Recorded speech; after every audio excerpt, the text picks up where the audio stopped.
5 days, one epic country, from snow-clad mountains to desert canyons to sunken forest. This Kazakhstan itinerary will have you chasing sunsets, crossing landscapes that you never imagined, and ticking off bucket list adventure every single day. So come, experience all of it without missing a single hidden gem.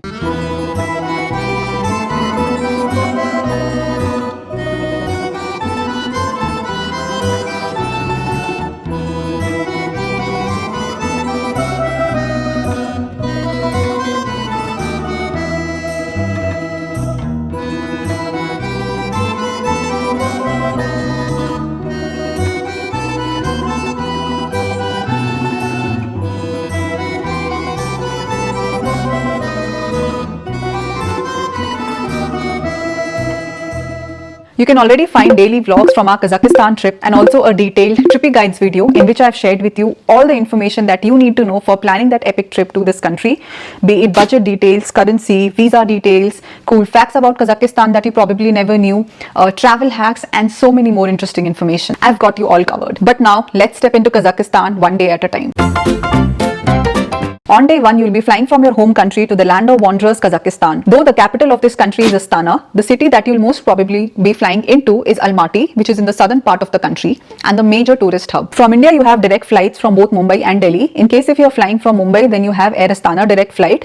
But from Delhi, you have both Air Astana and Indigo. So we actually flew on the inaugural Air Astana flight from Mumbai, and it was a very comfortable 4 hours short flight from Mumbai to Almaty. And they had an entertainment system. They'll even give you meals, free blankets if you ask them, and they also gave us amenities kit, and there was good enough leg space as well. You'll most probably land in Almaty by evening, and because Kazakhstan is visa free for Indians, you don't need to apply for any kind of visa, and your immigration process would also be quite smooth.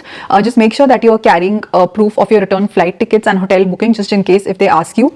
We were not asked any single question. They just checked our passport, stamped it, and gave it back to us, but it's always good to have these documents handy just in case you're asked for them. At the airport, of course, you'll have options to purchase SIM, convert currency, and also book rental cars. For SIM, you can purchase the KSIL eSIM.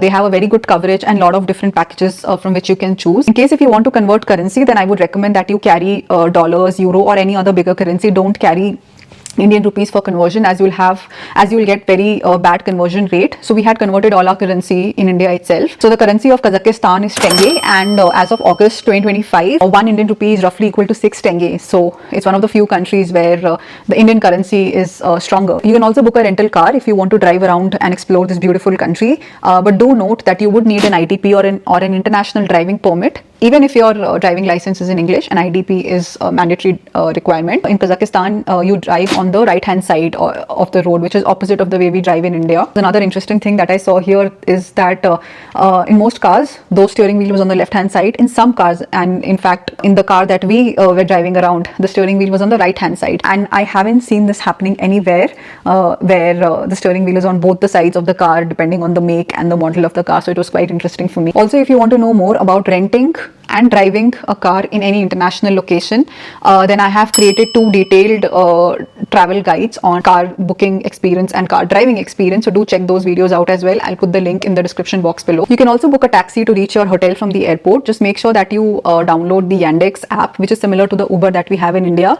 So Yandex app is the most popular taxi operator there. For our trip, we had booked a car along with a local driver or a guide for the next 5 days. So we got picked up at the airport, and then he drove us to the hotel. Let me know in case if you want details of our tour operator and also our local guide. I think we booked it through the Miraz Tours and Travels, and our local guide was Medhat, who was very good, knowledgeable, and he showed us around really well. As you drive to the city from the airport, you will get first view of Almaty, and Almaty is such a lovely city. There's just so much greenery everywhere, beautiful landscaping, clean roads, and you have the Ile-Alatau mountain range that completely surrounds the city. And we were visiting in April, so the mountains were snow-clad. It all painted such a beautiful scenery. Now, Almaty's former name, Alma-Ata, it means father of apples.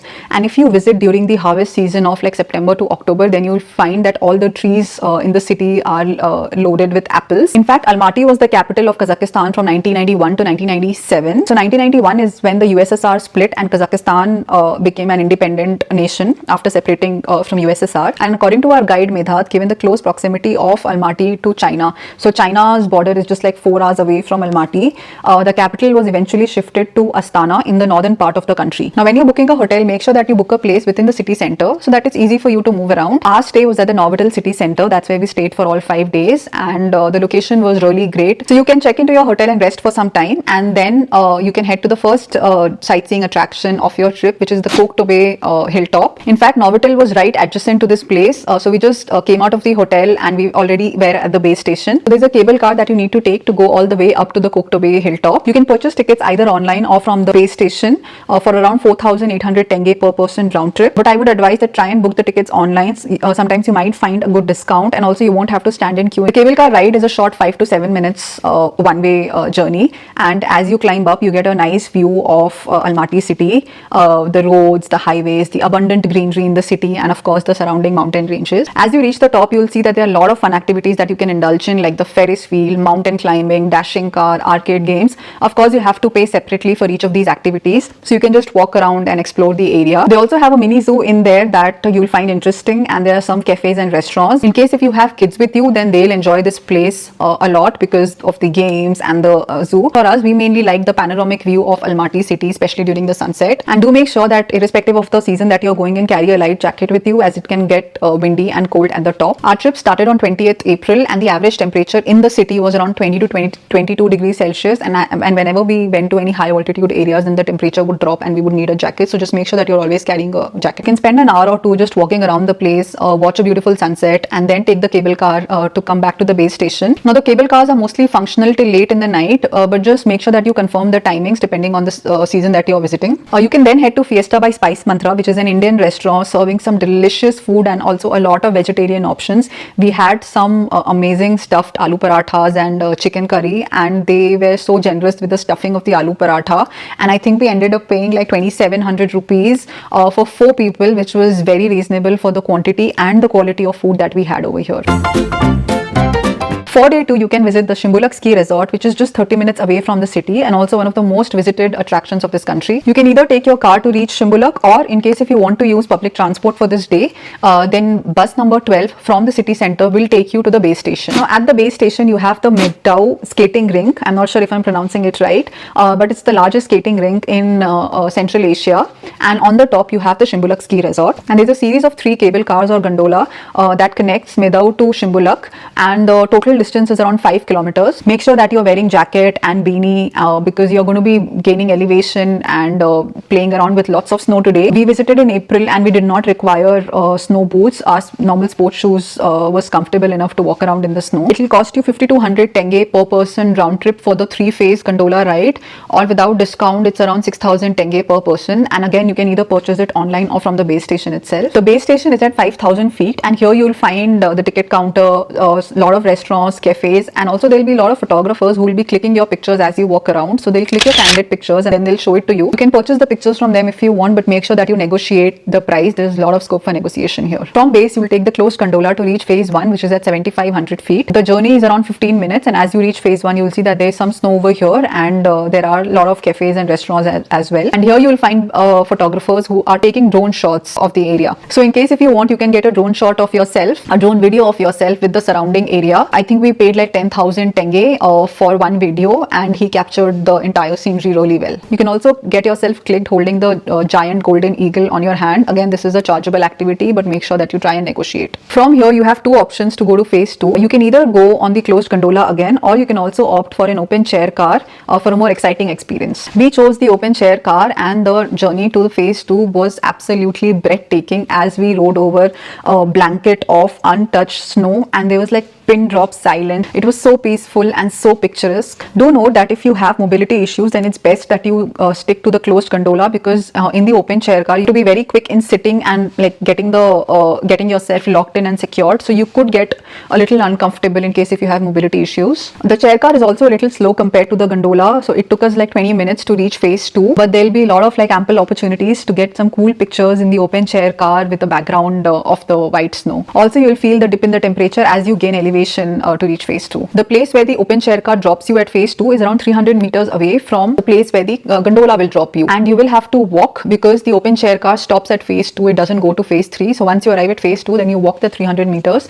and go to the phase 2 station. Level 2 is at 9200 feet, and of course here you will find even more snow, and you can play around in the snow and even have a cup of coffee at the cafe over here. From here you will take the third and the final gondola to reach phase 3, which is at 10,500 feet, and here you can go crazy playing in snow because that's all you have here: snow, snow and lots of snow. It was truly like a winter wonderland in summer, and in case if you're visiting during winters, then it's a very popular skiing attraction as well. Spend as much time playing around in the snow as you want, and then take the gondola ride back to L2, and then again you change the gondola and then take the second gondola to come back to level 1. Once you come back to level 1, then you can have lunch over here. There are 3-4 restaurants, but we found only this one restaurant which had some vegetarian options, which was called Assorti. They had some good food options at reasonable rates as well. You can then return back to the base station, get in your car and then come back to Almaty city. Now one thing that you'll notice is in Almaty there are a lot of Georgian restaurants. So for your day 2 dinner you can head to a Georgian restaurant called Dara Jani, I think it's called in English, and it was actually very interesting for us to see the influence of Georgian food and wine in this country, and we specifically were able to identify it because we had recently been to Georgia as well. So at a lot of restaurants we saw Georgian khinkali, khachapuri, and there was even Borjomi, which is a Georgian water brand. So they were selling Borjomi water at different grocery stores. So I don't know like why this influence of Georgian food. In case if you know, then do like let me know in the comment section below. Also you can try some interesting Kazakh cuisine. So horse milk is the national drink of this country, and horse meat is a very popular delicacy. In case if you eat non-veg and you are brave enough to try different kinds of meat, then horse meat is something that you can try in this country. On day 3, you will be up very early as you are going to be covering more than 300 kilometers on the road, and I would recommend that for this day you book this tour with a travel company because you're going to be visiting some isolated areas that are very far away from Almaty. Again, carry a light jacket even if you're doing this trip in summers because you're going to be visiting some high altitude areas today. Also carry some cash with you, as some of the restaurants and washrooms they will not accept card and you will have to pay by cash only. So carry some loose change. Also carry some light snacks because of course it's going to be a long journey on the road, and in case if you're going with a tour operator, make sure that you inform them about your food preferences in advance, so accordingly they can arrange the lunch for you. We left the hotel at 6:30 a.m. and because breakfast had not started by then, we had asked our hotel to pack a picnic breakfast for us. The journey itself is quite nice as you drive on different mountain roads and areas of vegetation patches. It will take you around 3 hours to cover 200 kilometers to reach Black Canyon, the first stop for the day, which is also part of the Charyn Canyon that you're going to be visiting later in the day. You can see the Charyn River flowing below through the zigzagged rugged cliff, and it all paints a very nice picture. So you can spend like half an hour just absorbing the views around you, and then you'll head to Kolsai Lake National Park. You'll cross this village called Sati village before reaching Kolsai Lake. So many people choose to stay overnight at Sati village as well. They don't have any fancy accommodation option. There are mainly like guest houses, and you can stay with the locals in their homes. So in case if you want to break the journey, then Sati village is a good option. So once you reach the parking area near the lake, you will pay a small entrance fee, and then it's like a 10 to 15 minutes walk to reach the lake. Basically there are 3 lakes that form the Kolsai Lake: the lower lake, middle lake and the upper lakes, all 3 of them located at 3 different altitudes, and they were all formed after an earthquake triggered landslide back in 1887. But the lower lake is the one that is easily accessible and also the one that you'll be visiting at around 6,000 feet. There's a wooden boardwalk built all around the area, and that will take you closer to the lake. The lake itself is extremely picturesque with emerald green water and pine trees and a snow-clad mountain as the backdrop. We spent a lot of time walking around the lake. It was so beautiful and so peaceful. The pathway goes all around the lake, so you can choose to spend like how much ever time you want. There's also an option to do boating in the lake for 5,000 tenge for 45 minutes. To reach middle Kolsai Lake at 7,000 feet, you have to do a hike of 8 kilometers, and the upper Kolsai Lake is even farther, which is at 8,500 feet. And interestingly, upper Kolsai Lake is just 6 kilometers away from Kyrgyzstan border. The entire route from the lower to the upper Kolsai is around 13 kilometers, and most tourists choose to only see the lower Kolsai Lake as you need like one entire day for visiting both the other lakes. Once you're done exploring the lakes to your heart's content, then come back to the parking area where there are some small cafes and restaurants. In case if you want to use the washroom, then make sure that you have some cash handy because I think we had to pay like 100 tenge per person for it. You can rest around for some time, have a cup of coffee and then head to Sati village for lunch. So our tour operator had arranged lunch for us at a small restaurant over here. So like I already mentioned, make sure that you inform them about your food preferences in advance so that they can accordingly arrange veg or like non-veg food options for you. After finishing lunch, you'll then head to the next spot, which is another lake and what I believe is the poster child for Kazakhstan tourism, which is Lake Kaindy. But reaching here is a bit tricky. The route to this lake is not well built or paved, hence you cannot go in your normal sedan. You would need a 4x4 or an ancient Soviet era kind of van. You'll get dropped at a pickup point where you have to change vehicles. From there, it's another 12 kilometers of proper off-roading on dirt roads to get closer to the lake. This was the most exciting and interesting part of the day, as you'll cross barren mountains and you'll actually drive through water streams, as you'll see horses and cows grazing around. You'll cross a ghostly forest of like white trees that will actually remind you of some horror movie scene. I thoroughly enjoyed this entire ride. In around half an hour, you'll reach another point from where it's around 500 meters to reach the lake. You could either walk to the lake, it's an easy walk, or you can pay 2000 tenge per person round trip and get into another van that will take you exactly to the lake. This journey lasts less than 10 minutes, but it can get scary at some places because you'll be climbing uphill and you will like come very like dangerously close to the mountain edge at some point. But all that bumpy and adventurous ride would be worth it as you see Lake Kaindy. It is absolutely stunning, unique and unlike anything that I have ever seen before. Now the word Kaindy actually means birch trees, and you'll see the trees that are submerged here or standing tall in the water. The roots of the tree, they rot away when they are submerged in the water for a long time, but over here they have been preserved because of the extremely cold temperature of the water. So even in summers the water is as cold as 6 degrees Celsius, and because of the appearance that these trees give, the entire area is also called sunken forest. The lake is at 6500 feet and it was formed when an earthquake triggered a limestone landslide, and it is this limestone that gives the lake the bluish green color. We spent some time admiring the stunning scenery of the area, the sunken forest in the lake, and with a backdrop of the snow-clad mountain. After you are done exploring the area, your van will drop you to the pickup point from where the original car that had dropped you would pick you up, and then again it's like 30 minutes to reach the original pickup point where your car is waiting for you. You'll then start your journey back towards Almaty, but then there's a third stop that you need to make, and which is Charyn Canyon, which lies on the same route. It's just like a 10 kilometers detour. The canyon runs along the Charyn River, and it's famous for its interesting rock formations and tall cliffs. Once you arrive at the parking area, then you could either walk and get close to the rock formations, or there are various walking paths built, or in case if you don't want to walk, then there are buggies that will take you closer to the area and on a guided tour of the area. I think we had to pay like 3000 tenge per person for that buggy ride. So depending on the time that you have, you can choose how you want to explore the area. It was super windy and cold when we reached here at like 5 p.m. So we just saw the rock formations from up top and walked around for a bit. But there are like definitely a lot of interesting photo opportunities everywhere with the rock formations as your backdrop. From Charyn Canyon, it will take you another 3 hours to reach Almaty, and then you can have dinner at this beautiful restaurant called Noodles, and that will be the end of your day 3. As you had a long day 3, your day 4 could start a little late, as today you're going to be visiting places close to Almaty city. Your first stop for the day would be the Oi Karagai Mountain Resort, which is just 30 minutes away. Carry a light jacket because it can get a little cold at the top. Once you reach here, then there's a chair car ride that you can take to go up the hill, from where you get panoramic views of the Almaty countryside and the surrounding areas. I think we paid 3500 tenge per person round trip for the ride. Also, there are various activities that you can indulge in, like mountain climbing, zip lining, archery, and also it's a very popular skiing spot during winters. Honestly, there isn't a lot to do over here apart from the activities I mentioned, and you could just spend like an hour or 2 over here and then head to Ile-Alatau National Park, which is just an hour away. The best way to enjoy the natural beauty of this area is to just walk around on the wooden boardwalk that they have built and enjoy the natural scenery of this area and the Trans Ile-Alatau mountain. They'll tell you that there's a small waterfall to see, and you could either walk to the waterfall or take a buggy for 3000 tenge per person. But honestly, it wasn't like a proper waterfall. It was just like a small water stream that was coming out,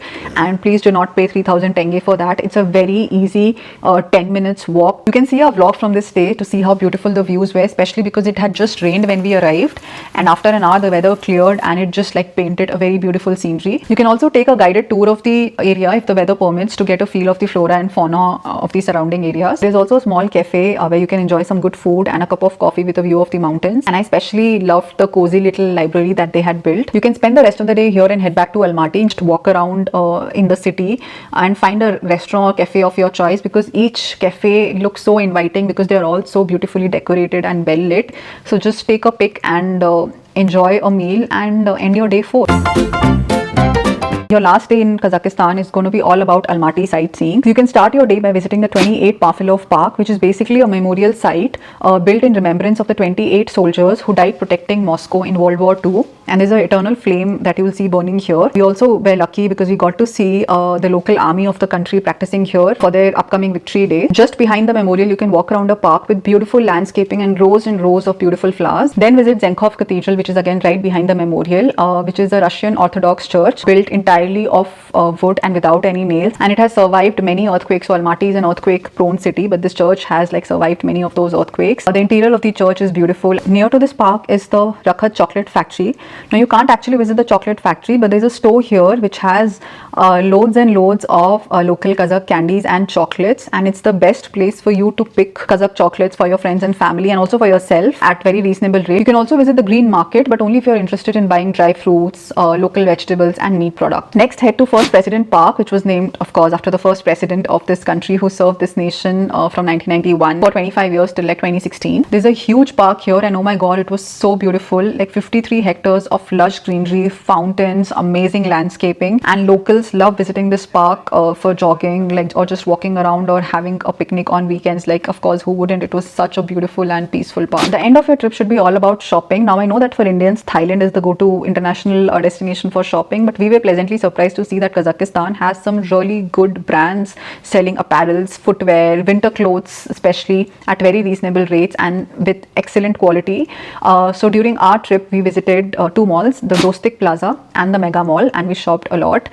So make sure that you reserve at least half a day for shopping at any of these two malls. After all that sightseeing and shopping, it's time to say goodbye to Almaty and head to the airport for your return flight. Now the traffic situation in Almaty can get really bad. You could be stuck in traffic for like really long hours, but it's all very stress-free. People follow lane discipline. There's nobody honking, nobody cutting lanes. So that way it's stress-free, but just make sure that you budget for enough time to reach the airport depending on your flight timing. Once you reach the airport, then there's a souvenir shop here from where you can pick up some fridge magnets or showpieces. So like I purchased a fridge magnet, and I also got this like frame which depicts like the nomadic life of this country.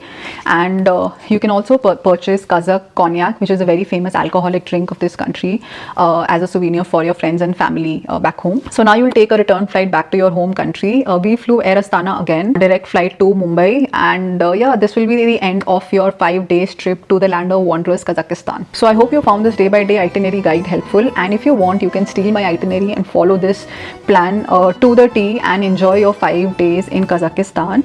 In case if you have any questions or feedback, do let me know in the comment section below, and very soon I am going to be back with another country. So keep watching Trippylens, and in case if you like my videos and find whatever I share helpful and interesting, then do consider liking and subscribing to my channel. So I'll see you all very soon.